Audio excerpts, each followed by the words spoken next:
बिहार को विशेष राज्य का जो दर्जा है उसकी मांग भी अब मजबूती से आगे बढ़ाएंगे और वित्त मंत्रालय की भी मांग की जा रही है। अगर ऐसा होता है तो बिहार के लिए ज्यादा बजट दे पाएंगे। हमारे साथ रविंद्र भी बने हुए हैं। रविंद्र, बड़ा सवाल यह है कि क्या वित्त मंत्रालय दे सकती है बीजेपी अपने सहयोगियों को? यह तो बहुत बड़ा फैसला होगा अगर ऐसा होता है तो।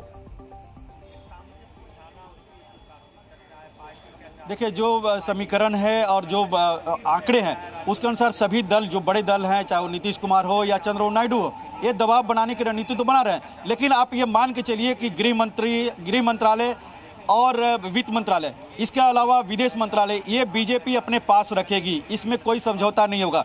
जो आंकड़े हैं उसके हिसाब से लोकसभा का अध्यक्ष पद भी बीजेपी अपने पास रखेगी, क्योंकि लोकसभा अध्यक्ष इन आंकड़ों में बड़ा महत्वपूर्ण हो जाता है उनकी भूमिका। ये 4 पद बीजेपी शायद ही किसी को दे। हालांकि चंद्रबाबू नायडू भी डिमांड आ रहे हैं कि लोकसभा स्पीकर चाहिए, वित्त मंत्रालय में एमओएस चाहिए, तो ये 4 पद बीजेपी अपने पास रखेगी, जो सूत्रों से जानकारी मिल रही है। एक बात और आपको बता दें कि चंद्रबाबू नायडू जो पहले 9 तारीख को शपथ लेने वाले थे, कल ही उन्होंने कहा कि हम 12 तारीख को शपथ लेंगे। ऐसे में हो सकता है कि 8 तारीख की जो शपथ की तैयारी थी वो एक दिन शिफ्ट होकर 9 तारीख को हो जाए। हालांकि इस पर अभी फैसला नहीं हुआ है। तमाम मुद्दों पर चर्चा अमित शाह निश्चित तौर पर। रवि, यहां पर बड़ा सवाल यह है कि अब बड़े सियासी कौशल की जरूरत पड़ेगी बीजेपी के दिग्गज नेताओं को, जिनको यह आदत नहीं रही है पिछले 10 साल में प्रचंड बहुमत की सरकार चलाते रहे हैं, और अब सहयोगियों को साधने के लिए, उनके जो मोल भाव है उससे निपटने के लिए बहुत अब सियासी कौशल की जरूरत पड़ने वाली है।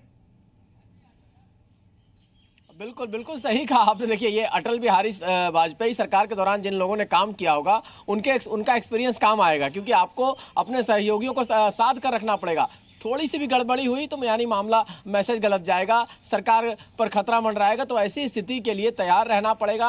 और देखिए, जो बात रविंदर कह रहे थे, हो सकता है कि वित्त मंत्रालय डायरेक्ट न मिले, लेकिन एमओएस का पद दोनों पार्टियों को मिल सकता है। वो दो में आपके पास एमओएस वित्त मंत्रालय रहते हैं और दोनों को स्पेशल पैकेज चाहिए, दोनों राज्यों को। आंध्र प्रदेश की मांग रही है, चूंकि वो राज्य अलग बना है, उसके अलावा बिहार की मांग भी लंबे समय से रही है। तो इस वजह से मैसेज देने के लिए कि स्पेशल पैकेज बिहार को चाहिए, और वित्त मंत्रालय में कैबिनेट मंत्री ना मिले लेकिन एमओएस मिल सकता है। रेल मंत्रालय के साथ साथ रेल मंत्रालय, कृषि मंत्रालय और एक एमओएस उनको मिल सकता है। ऐसी चीजें हो सकती है एडजस्ट करने के लिए। आपको कहते हैं ना कि कोई भी चीज समझौते के लिए 2 कदम कोई आगे बढ़ता है, 2 कदम कोई पीछे बढ़ता है। तो कौन पीछे जाता है, कौन आगे आता है, अभी बीजेपी के लिए पीछे हटने वाली। बीजेपी की ओर से बार्गेनिंग करेगा कौन?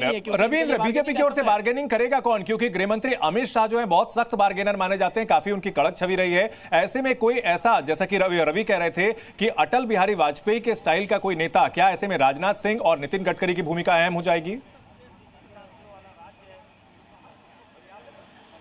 देखिए, नितिन गडकरी की अब कोई भूमिका शायद ही देखने को मिले। जिस तरह से उनको संसदीय बोर्ड से बाहर का रास्ता दिखाया गया था, और किसी भी मीटिंग में नितिन गडकरी फिलहाल दिखाई नहीं दे रहे हैं। तो ऐसे में एक मात्र चेहरा होते हैं राजनाथ सिंह, जो बीच का रास्ता लेते हुए बातचीत कर सकते हैं। लेकिन फैसला प्रधानमंत्री नरेंद्र मोदी, जेपी नड्डा और अमित शाह को ही लेना है।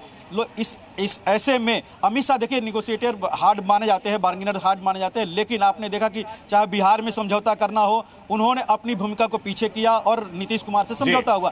चंद्रबाबू नायडू से भी वो पक्ष में नहीं थे, लेकिन लास्ट मोमेंट में वो पीछे हटे और उनके साथ समझौता हुआ। रविंद्र, एक बड़ी खबर आ रही है, अपने दर्शकों को बड़ी खबर बता देते हैं। यूपी में समाजवादी पार्टी के अच्छे प्रदर्शन के बाद समाजवादी पार्टी के नेता उत्साहित हैं। इस बीच शिवपाल यादव का बड़ा बयान आया। उन्होंने कहा कि अगर इस वक्त यूपी में चुनाव हो जाए तो समाजवादी पार्टी सरकार बना लेगी। आपको बता दें कि उत्तर प्रदेश में समाजवादी पार्टी ने लोकसभा में 80 में से 37 सीटें अपने दम पर जीती है। इसके अलावा 6 सीटें जो है वो कांग्रेस के हाथ भी लगी है। तो ऐसे में अब उत्साह पूरा दिख रहा है समाजवादी पार्टी का, और वे कह रहे हैं कि अगर चुनाव हो जाए तो हम इस बार सरकार बना लेंगे।